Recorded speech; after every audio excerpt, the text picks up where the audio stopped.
Hey guys, it's me Noah coming at you with another video. This time, I'm going to be deck profiling a deck that I literally just built a couple of days ago. I've been looking at the deck forever. The OCG got it way before we did. It's a Performer Mage Trick Clown deck with the Volcanic support. I think this deck is like super strong. Not only do you have control of the Volcanics, but the Performer Mage makes it so that your rank 4 2-box is insanely strong. And I didn't want to play Star Seraphs because, you know, it's like cool for the whole drawing thing, but it wasn't my type of deck. But we've got the David Wu signed Mega Man. We've got the Method for Well-Being. We've got the Gutsman signed by Chris Wong the White, and the other Method for Well-Being. I'm gonna go straight into the deck though. The deck's pretty much self-explanatory. So first we play 3 Volcanic Rocket. Volcanic Rocket is the card that you want to see essentially turn 1 or turn 2. Seeing this card is so good because if you get off its effect, then you can search for the Blaze Accelerator from your deck or graveyard, and that's just super powerful. Like, getting the Blaze Accelerator literally sets up your control so much. So we play 3 of that. Noah. We play 2 Royal Firestorm Guards because put back the other card that I am going to show you in a couple of minutes. You want to put back either these Volcanic Shells. The Volcanic Shell, essentially, when this card is in the graveyard, you can pay 500 life points to add a copy to hand. So when you're doing that with the Accelerator, it's really strong. And then the Royal Firestorm Guard will put back these, or it'll put back the better counterpart, the Volcanic Scattershot. And the Volcanic Scattershot, so essentially when this card is sent to the graveyard, you take 500 life points. Well, your opponent takes 500 life points. And then, if this card is sent to the graveyard by a Blaze Accelerator effect, you can send 2 other copies from your deck or hand to the graveyard, and if you do, once all 3 are set, you burn your opponent for 15, and then you blow all of the monsters on board. So that's really good. I mean, the deck's pretty much self-explanatory. This Volcanic half gives you a lot of like control. It allows you to know what you're going to do, and it gives you essentially movement speed. But that's it for the Volcanic half. Then we have the 2 Thousand Blade for the Performer Mage / Trick Clown engine. Then we have the 2 Summoner Monk, obvious to ditch spells so we can summon them. Thousand Blade, for those of you who don't know, let me just read that to you. Whenever you take life points for your own effect, Thousand Blade will special summon himself. So, when we do that in the combo, essentially you'll get to rank 4 spam. Then we have our 2 Tin Plate Goldfish. These are actually supposed to be Kage Tokages. I just currently don't own them. I want them in Super, I don't want them in Common. I have Commons, but I wasn't going to play the Commons. So, then we have our 3 Hat Tricker. He's essentially a Cyber Dragon, so if you control 2 or more monsters on the field between you and your opponent, or if you control 2 or he controls 2, then you special summon this. And then every time you would take damage or you would pay for an effect, it gives it a counter, and then if you reach 3, it becomes 33. You never run into the second effect, but I mean, it's just nice to have. Also, like, that really does help with the rank 4 spam. Then we have our dear friend, Damage Juggler. Damage Juggler is in here because, say we want to take the damage for the Trick Clown. We can discard this instead and we'll still get the special summon, which is really, really good.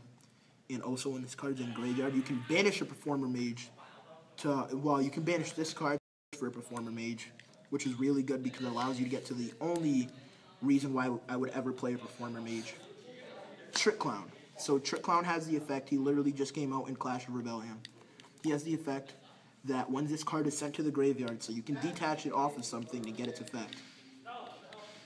When you detach, normally, and it's sent to grave, you pay 1,000, take 1,000 life points, and then you get to special summon this card.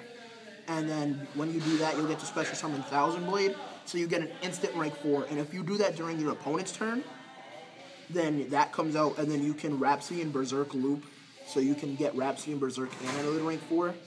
So it's just really good. Then we're going to go on to spells. I'm going to do the one of spells first. One Foolish Burial. You want to send Trick Clown, the Damage Juggler, or the Trick Clown, the Performer, Damage Juggler, or you want to send Thousand Blade, because that's what allows you to set up for the ranks 4 spam. It's the only reason this deck is a deck. Self-explanatory, I don't have Raigeki. Self-explanatory.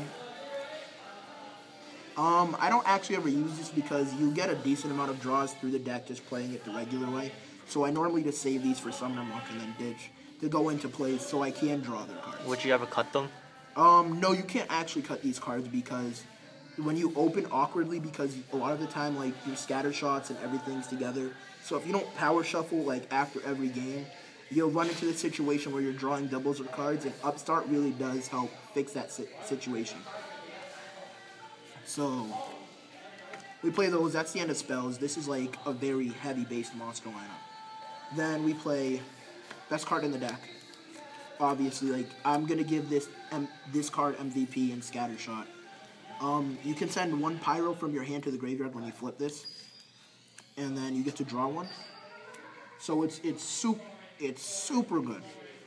You can send Shell to draw one, and then you pay 500 to add another one to hand. So this is just, like, it's super amazing.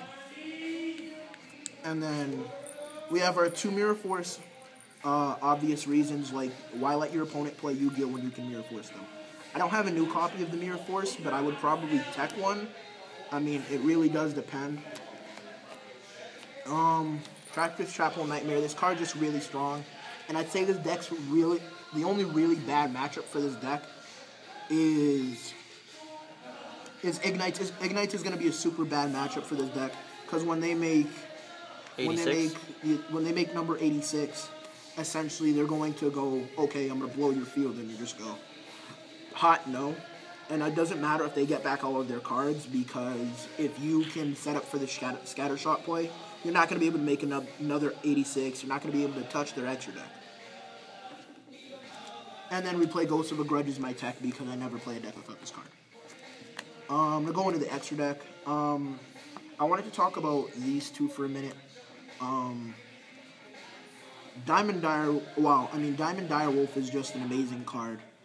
And then Diamond Crab King is even better. And with Diamond Direwolf, you can use this to get the whole Trick Crown play off. It's so dumb. And this is just your out to towers. There's another out that I don't currently have, but it's like F0, and it's even better than this, because essentially what you can do is you overlay 2 numbers on top of it, then you detach and target the tower, and because it doesn't have a level or rank, it's not affected by tower, and it becomes 35. So you just swing over it for 500. And then in the extra deck, we play 1 Rhapsody and Berserk. This card's super good, and it leads into all of your best combos.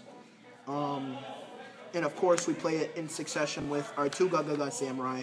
I'm playing 2 Gagaga Samurai because in this deck, when you're rank 4 spamming, if your opponent leaves their board open or you clear their board and they don't have a play, going for Gagaga Samurai is so important, because it's 38, which is already a ridiculous amount, and if you do 31 on top of that, so 31 plus the 38 twice, like, you lose.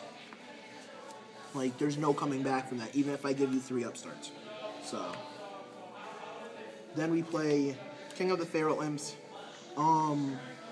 We use this to search for the Kage Tokage when I get that. Essentially just make the deck more consistent. Like, why would you not play this? If you're not playing this, then, I mean, you know something I don't, so message it to James will tell me, and I'll fix my deck. Ragna 0, just because it's another number, so when I get the F0, it will be really good.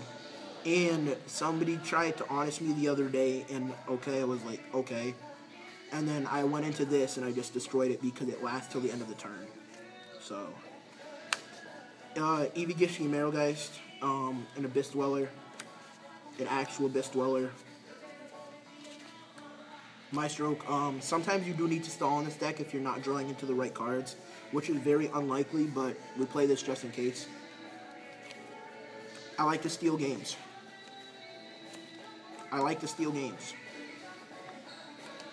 It's a 27 beat stick, and Kimmy dared me, so I'm playing it.